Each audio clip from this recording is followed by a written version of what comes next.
Guys, Realm of the Mad God recently turned 15, and the game is still going strong. In many ways, stronger than ever. Today with me, I have the Deca product manager and producer, and we're going to go through some questions suggested by you, the community, in my Discord, which will reveal the future of the game. I did an interview with him 6 months ago where we mostly talked about how rough the servers were, and how much of a problem cheating was, and more, and they delivered. Now, the servers make me not want to put lemon juice in my eyes out of anger, and now if you report cheaters through support tickets, they actually get banned, when before it was actually pretty rare. Before we jump into the questions, did you know that you can get 10% more Realm Gold simply by using Deca's new official website and putting in code sebchoof? It also supports my content, which motivates me to create more. Let's jump into it, shall we? Hey right, let's jump straight into the questions. Daily Quest or Tinkerer rework was teased in the loading screen tips and might still be. Is that still coming, or what's the plan of that? I don't want to get out of the question, but I think it's good to give some context to this. I don't know, because maybe some of the people who are seeing this are not up to date with the new structure we are doing for the seasons. So you must have noticed, I don't know how well we communicated this, that every season has 2 releases, and in the first release we are delivering like basically systems, system rewards, whatever, and in the second we are focusing more on quality of life, small changes in systems and balancing, bug fixing, and also we have a big event, right? This has happened at least the last 3-4 seasons, and we're going to continue to do that. So the Tinkerer is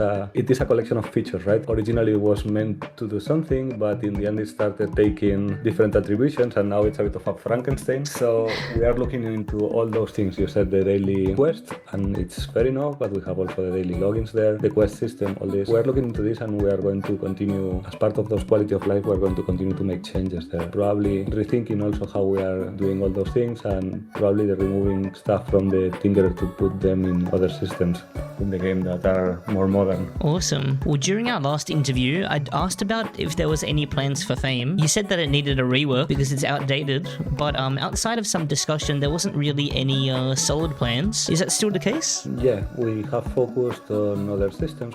I think I announced it too. We started with the modifiers. Now we are working on the pets, and then afterwards, most likely it's going to go either to the Fame or the Exaltations. We are going to see what makes more sense. Oh, nice.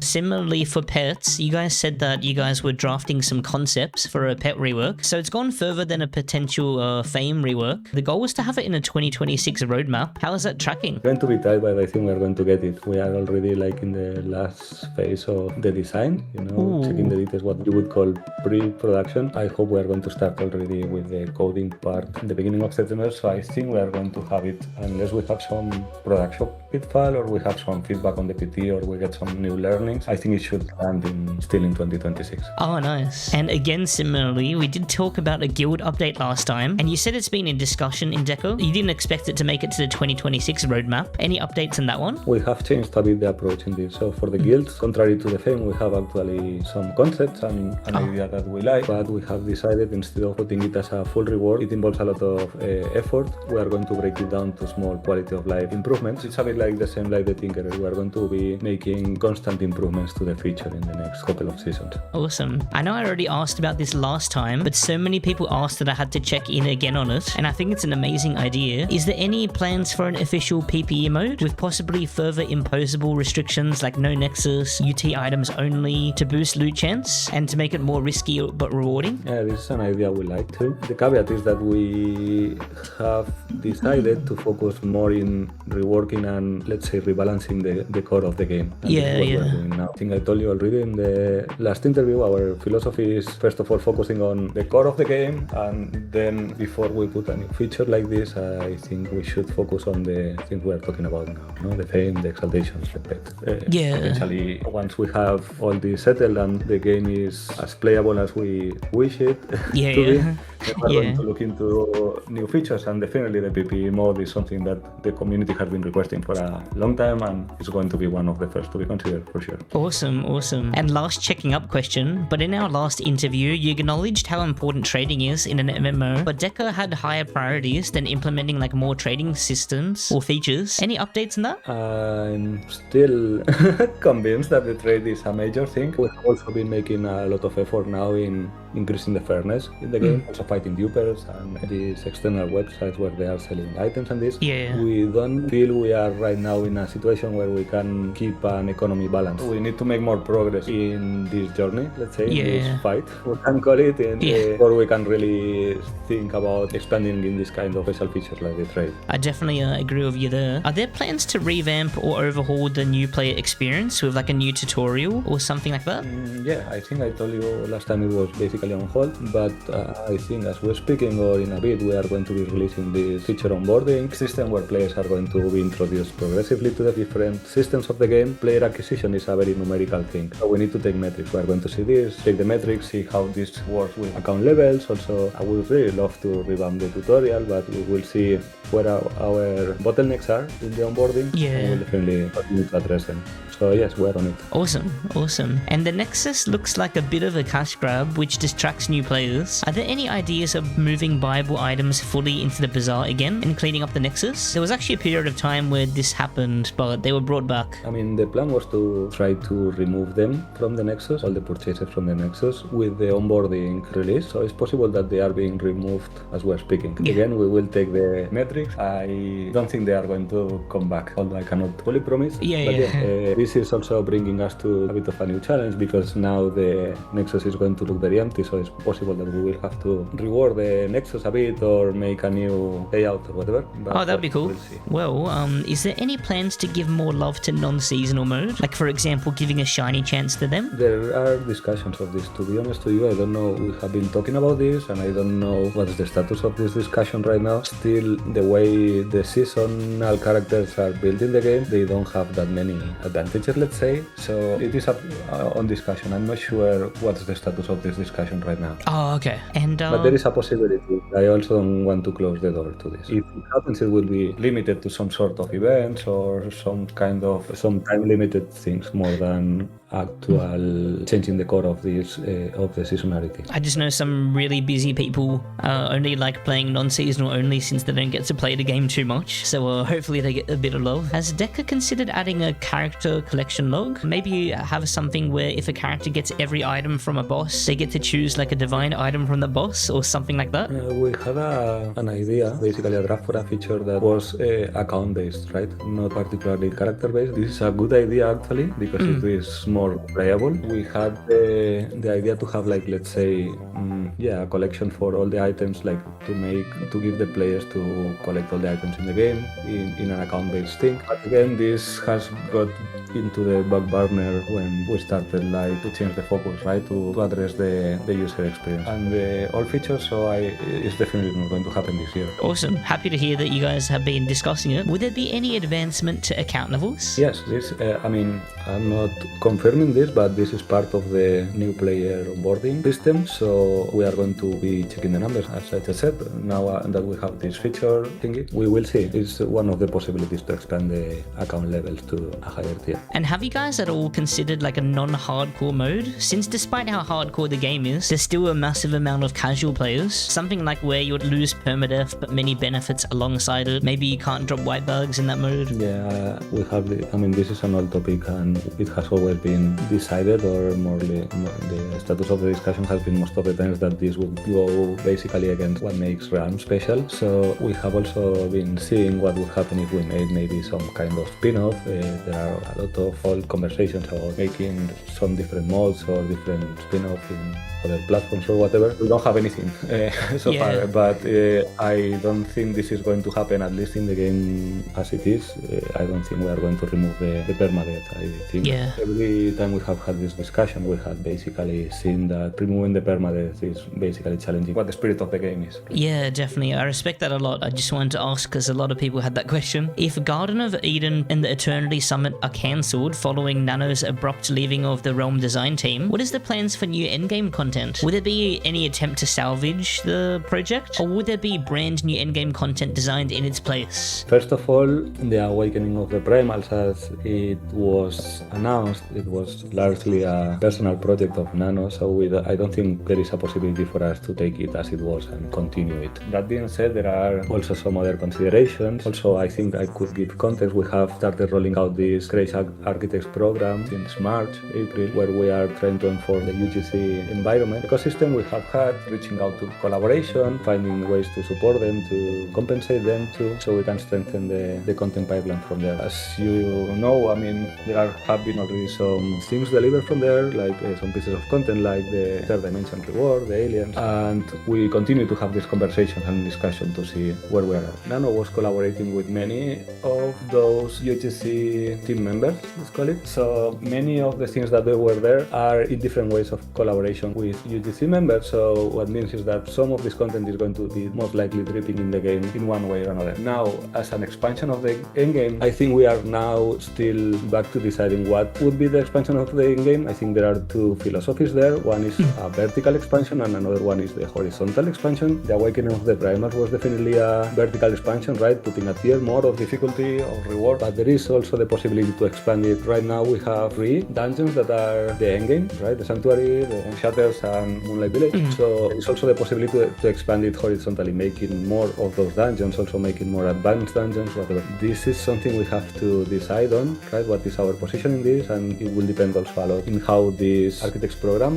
develops and what are the opinions there and what are the proposals. So right now we're still looking into it. Awesome. Guys, this is a perfect time to talk about something that me, Anton, and Deca have been working on, and it's the Realm of the Mad God speedrunning website. This is something that I used to do 8 years ago, all manually in a Discord, but luckily those days are over. If you're an endgame player that loves the game but finds themselves getting bored and you love competition, this is for you. When you complete runs that outpace others, you get points. Yeah! You need to make sure you follow the rules though. You can see how you rank amongst other players in the category, and there's a grand leaderboard where if you hit top 20 and you stay there when a season ends, you get the cool glow that you've been seeing me having during this video for the whole season, until you drop out of the top 20. There's a couple of categories for each dungeon, and the harder the dungeon or category, the more points you get. We're incentivizing no pet, no enchant, and no consumable gameplay through the Olympic categories because they're the most fun and fair. Next season, Deca is boosting the chance to get the Key Fairy dungeon mod heavily to help you with your runs, and hopefully we can organize more. And of course, to keep it completely fair, no cheaters. Join the Discord if you're interested. I'll post a full video explaining in more detail soon, TM. And shout out to my biggest supporters, especially the tier 3 subs on Twitch and the Patreon members. You guys keep me doing crazy stuff and I damn love you for it. Is there any plans to flesh out the biomes? Like for example, in the abandoned city, it's quite developed with set pieces and many different varying visuals, also mini games, and it has its own lore. But then there's, for example, the Deep Sea Abyss, where it's just one encounter that you can find, and it's just really lacking. Well, definitely. This is also part of the conversation we're having with UGC. As part of this, I think you know, we're going to get already, I think it's 6 new encounters in the realm this next release for the month of the Mad God, and yeah, there are more proposals, and most likely we are going to continue having more and more content in the realm. Awesome, awesome. Yeah, I remember seeing those in testing. Those are going to be quite awesome. Is there any plans for future classes? We like new classes, of course, but I think after the experience of the druid, I think at this point it makes more sense to finish reworking the classes we have, getting a more balance, see how they interact with each other and this, what are the gaps. Once we have this done, then I think it makes more sense then to think about a new class. Do you know how many classes are expected to have a rework still? My numbers are right. We have 3 or 4 missing. There are 3 left. Oh, you guys are planning to get every Paladin, class? The Trickster and the Kensei, no? Yeah, Paladin, Trickster, Kensei. Yeah, that might be right. Is Deca gonna try to balance the game more? What is the actual goal behind the constant power creep with each update or modernization of the classes? I know that Nano was planning to balance the game, as she detailed in her farewell letter, which actually I was the most keen on. But now that she's left, is there still any plans to do like a massive balance overhaul? I think it's most likely that we will make transversal balancing or a general balancing. I would like to see how it looks after the pet reward lands and this new classes reward that we are. Once we have this finished, we are mostly done with the system that involves power, because even if we reward the fame or we expand the exaltations, shouldn't have such an impact in the character power. And once we are there, I think it's very likely that we are going to make a general balancing pass at some point. It's definitely going to be next year though. Awesome. And Deca's done a great job at combating cheaters since our last interview, although more can still be done, and spam bots are probably worse than ever. sure. Maybe. Is there any plans to combat them too? We are working right now. I think Tiramisu made an announcement regarding the chat moderation not very long ago. So we are working on the tools for tracking this. It's also what I mentioned you the last time. I think we need to make an investment in tooling, right? Because we really need to support our measures in some proper game logs, and this has to be often created, and the tools to track it has to be developed. So we are working on that. On the other hand, as you know, we have this Realm Guardians program that is something you were asking for, I think, the last interview. So it's currently, I would call it in a pilot stage. It's going to be a few people, and they are also preparing their processes and their tools. But I think it's been pretty successful until now. So we will probably expand it, and this is going to also help us a lot fighting this chat moderation, which is going to involve definitely the spam bot. Awesome. Is there any plans to add accessibility options like a colorblind mode or controller support? Regarding the controller support, we have a UX proposal, so we have been looking into this, but right now we are a bit tight in terms of like programmer resources, so we are still waiting for a technical validation of the proposal. I don't know when this might come out or if, I'm still waiting to see how feasible it is on the technical side, but our developers are very busy with the server and all the tools and all the things I mentioned, so I don't know when we're going to have time to get around that. Regarding this color blind, we have been reviewing this, but it's one of those things that we didn't really find a good solution so far. Yeah, it would be hard. It hasn't been a proposal that really checks all the boxes. We know that it's a major feedback we're getting from the community very often, and I think you have seen already that we are paying more attention to those feedback. We are prioritizing a lot of these quality of life releases in terms of what the community is asking for, but I can tell you right now, sadly, we don't have a concept that is strong enough to work on directly. We need to see how this would work. Yeah, it would be really difficult. Are there plans to increase visibility on enemy shots? Like, for example, with shot outlines? It's great that we have opacity now, and that helps immensely when playing in groups. But even when you're solo, there's some places in the game that make it really hard to see enemy shots. Like, for example, in the Cogbold boss and the Carboniferous biome come to mind. The answer is the same like to the previous question. Basically, we are reading the feedback, we are seeing all this, but looking into this, I mean, the opacity was also a consequence. The changes on the opacity were also a consequence of lots of feedback we were getting from players. So I'm not going to say we are not going to do this. Definitely we are looking into this, but it's the same question because we don't have a proper solution for this kind of visibility issues. I think the solution is going to be the same, like for the color blind and the solution for this kind of biomes where the colors are very similar. In the end, I hope we are going to find an overarching solution for all this. And can you give any pointers to updates or events coming with Month of the Mad God? Well, what we have for the Month of the Mad God, the thing I like the most personally is this time chamber. I don't know if